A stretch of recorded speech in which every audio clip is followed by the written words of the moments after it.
hello, I love you. There's something about being in your presence. There's something about being in this room. There's something about being in this awareness that has a mystical quality. It's as if every time I've ever been with you is right here, right now, and my heart is so full. That's the new beginning that we can't wait to get to. Can you hear it? I hear a reverberation of the consciousness of what has been in my thoughts and in yours. It's almost if I soften my eyes and I can see the ancestors. The love that created you and me that are here, making this a very full room. And it is through my eye and heart that I engage with all that is. Now, many of you know that my specialty has been transitions. It's not changing your clothes or changing your partners or changing your jobs. It's a bigger experience than just deciding to change. Transition is a consciousness that allows us to say goodbye to what was, and in the far off distance, as the Father sees the good coming toward it, rushes out with compassion to embrace the good. Bruce's reading of that phrase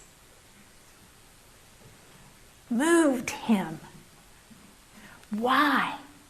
Because it resonated a certain signal of consciousness within him, and he was moved with compassion toward the Father or toward the Son.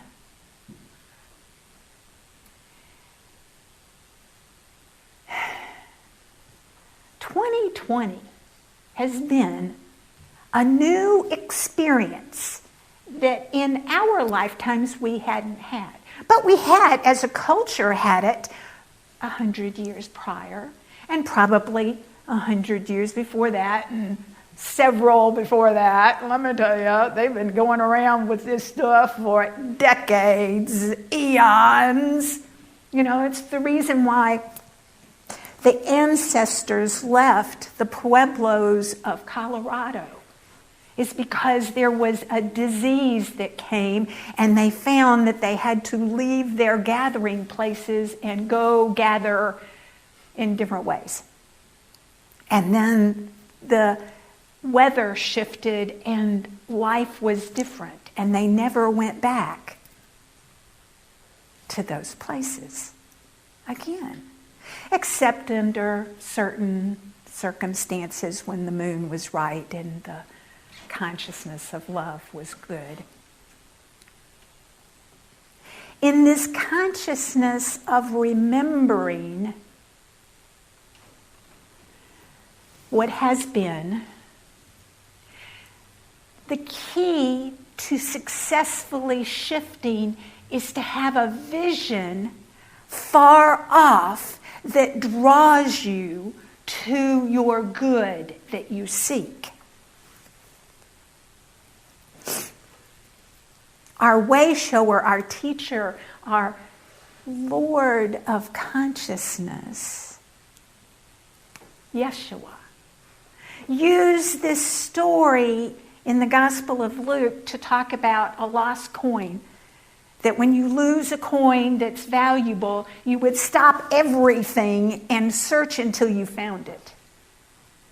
And then he talked about a lost sheep, that you would go out, not only in this place, but you would go out in the countrysides and the nooks and the crannies, and with your staff, with your rod, with all the tools that you have to bring back that sheep into home. A place that it left and forgot its way home. The son, the younger of the two,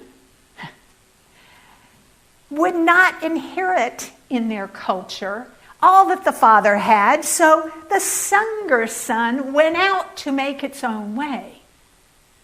And yet, he woke up one day and said, "Crap, this is a bunch of pig shit, and I don't like it, and I'm going home." Because even the servants got fed better than me, fed better than the pigs. Wake up.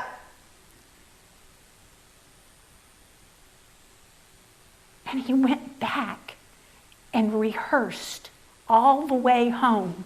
I have done such an awful thing. It is awful, awful, awful, and I don't deserve it, but I'm going to ask. Only I can't even figure out how to ask, so I'm just going to show up, and maybe they won't notice me. Consciousness woke up and said, "My son, let us kill the fatted calf. Let us put a ring on his finger. Let's put shoes on his feet. Let's not have allergies every moment." But here we are. In that recognition of seeing the good from a far off place, is able to recognize its value and claim it as its own and know it to be true. The old is gone. The future is not here, but it is hell in the hallway if we keep looking back and not looking forward. So I want to tell you the clues in this prodigal story. Of all the stories that Yeshua told 2,000 years ago, it still moves us. It moves us because it's the truth. Temporary things are noticed for a moment in time. They are like clothes that we put on and take off, and times that we have these shoes on and that job on and that way of doing things. They're all temporary. But the prodigal son recognized its good and went home. And we have this opportunity together to do that in our new beginnings. But we have to learn to value what is valuable and stop valuing the valueless. So what do you think the valueless might be? What do you think that might be? Oh, the clothes they wear, the hair, the length of their hair. You know, have you noticed? Mine keeps growing. But that consciousness of change swirling, we can get caught up in it and doing the comparisons and say, oh, we don't want to go there, we don't want to go there. You know, guess what? I choose to walk in faith that there is a place for me in the future where I've never been, but I know it's going to be fine. You know why? Because I'm fine. I am happy, joyful, and free as God created me to be. So let's remember that part. So the prodigal son story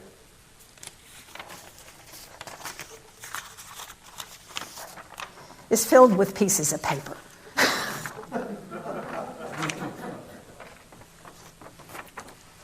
Meaningful only when you give it life. So the first definition of prodigal is spending money or resources freely, recklessly, wastefully, extravagantly. Been there. Done that. The synonyms, the other labels for this prodigal experience is wasteful, extravagant, spendthrift, imprudent, immoderate, prolificate, thriftless, excessive, and intemperate, which is the opposite of thrifty, economical, and parsimonious. Been there and done that too. Not as often. The prodigal, when we look at it from the point of view of the son, appears this way.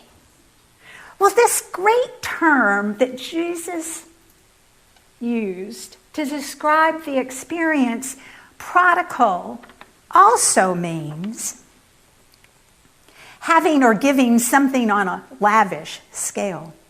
Generous, lavish, liberal, unstintingly, unsparingly, bountiful, copulous, profuse, abundant in and abounding in rich bodaciousness. The opposite of mean. And isn't it amazing that same definition that means something to the son means the direct opposite to the father? So we have a prodigal father. We have a prodigal God.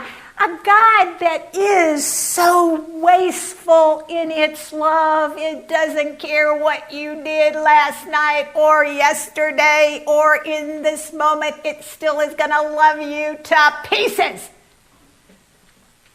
Or to wholeness. Your choice. This love that is wasteful in its givingness is unconditional in its forgiveness. There's nothing you have to do except wake up, show up,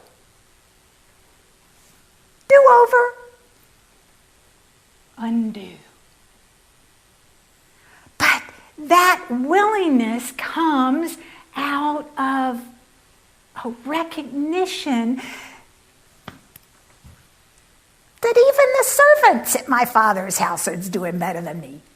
I can do things differently. I can show up and maybe I can just be a little over here. So right now, as we're in this separation consciousness blues of have you gotten your shot yet, or I've only had one and okay, I can still be a carrier, or okay, whatever. These thoughts that are swirling, we can make that the most important thing, or we can recognize the good that we're seeking is seeking us and go and find that. So a friend of mine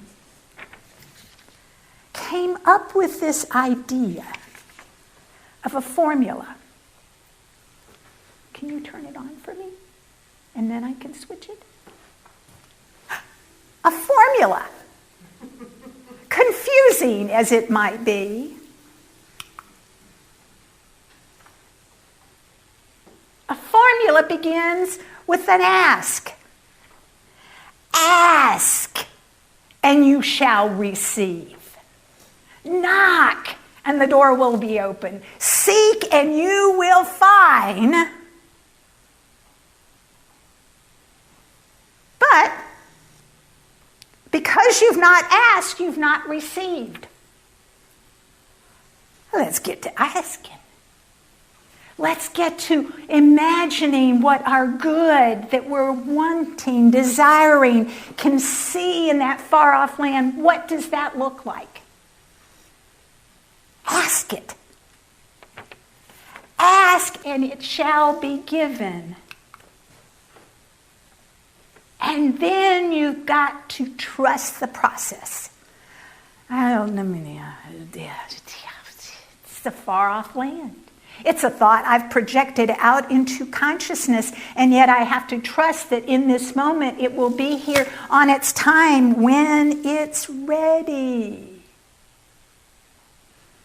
For this reason, I'm telling you, whatever you ask for in prayer, believe, trust, be confident that it will be granted to you and you will get it. This does not mean planting a tomato seed and every day going out and digging up the sucker and thinking, well, you haven't created any roots yet. You got to trust. You got to trust that the seeds that you've planted in consciousness, when you water them and give them light and give them love and appreciation and expectation, you trust and you're confident that it will happen. In my time? No, I wanted it yesterday. No, it's something called divine timing and divine order. In the order of your mind, you put the seed in your mind and you keep thinking about it in your mind, and in divine order, in divine timing, it will unfold in divine trust. Believe.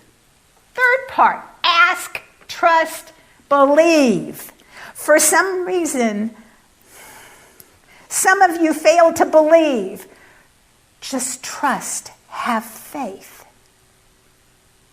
And then there were some that were convinced and they believed and they did what they were told. They believed and others didn't. So they didn't do anything. They didn't believe it. I love the word believe. It's almost like be alive, be live, be. So you got to put the juice in it. You got to make it work. You got to give it energy. So ask, trust, believe, and the next is relax and receive.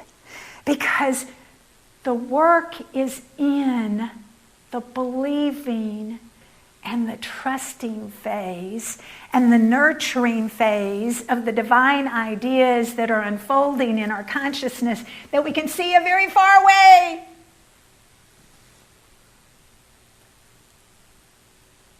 But if you keep looking back, it doesn't work either. It's only a thought away. It's a thought away multiplied by an exponential consciousness that brings it with perfect love into the now moment. But we have to perfect our love consciousness of that which is far away to this now moment. And in this now moment, love it up, relax, and rejoice. For the kingdom of God is at hand.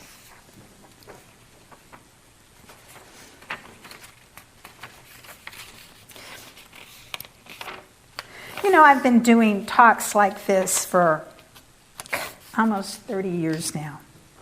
Used to be, I would never come with the piece of paper that has the quote, because the book was the most important thing and I wanted you to know that there was a book. But quite frankly, my book now is in my computer and I don't have that book. I don't know where that book is. I've loved that book. I experience that book on a regular basis, but it's now in my computer, so here it goes. Actually, it's a Charles Fillmore book named Prosperity that says the infinite mind has a lawful way for providing for its children. With the supply of all that it needs, nothing is left to chance. God feeds the birds of the air and clothes the lilies of the field. He will feed and clothe us unless we make it impossible by a refusal to accept. All we need to do is meditate quietly and affirm this power and presence of the great giver of all, and then accept the gifts. Accept the gifts. To be true to the law is to stop looking to the without and look within for the supply. Looking within means fixing our mind on the ever-present Spirit as sustenance and power. Wrapped up within us is the greatest riches of thought, and these thoughts are prisoners in the unconsciousness, waiting to be free to go to work for us. They're waiting for the coming of the Son of God, who releases the prisoners and sets the captives free. This Son is now seeking expression in you, for it is you. Release your rich thoughts. Set free your innate powers and take from the rich substance of the Father that which you want.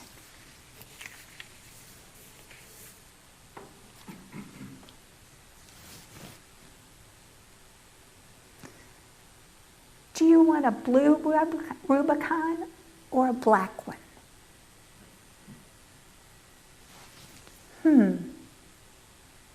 Do I want a country where there's free and fair elections, or only just some people get to vote if you got the right ID and the right pedigree? Or maybe I want to grow my own food because I know that I can only trust me. Or am I going to support organizations that are going to be diligent and fair in what they do and how they treat the seeds and the bees and the animals? There is a new beginning. And we carry the seeds. And we are important to give conscious experience and expression to the good that we seek, because it is seeking us. Or we can still get stuck over here in the far-off land of worry, doubt, and debt. The prodigal Father, good pleasure to give, to love wastefully, forgive without condition, and live in the light of the truth you know. Breathe it in. Breathe it into beingness. We are birthing a new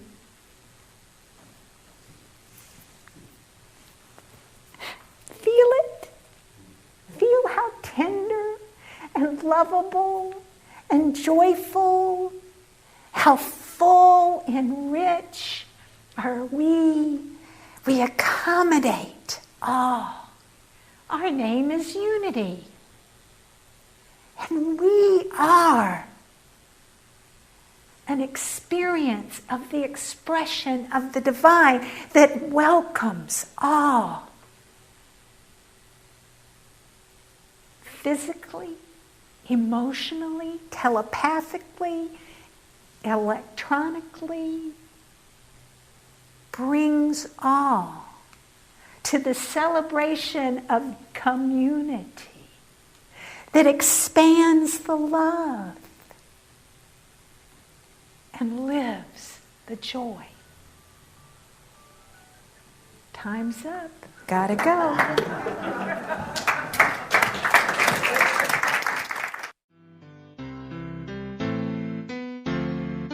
You have been watching the message from our Sunday celebration service. here at Unity on Cape Cod, providing a positive path for spiritual living.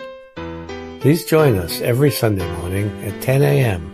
at 147 Walton Ave, Hyannis, Mass., and visit us online at unityonCapeCod.org.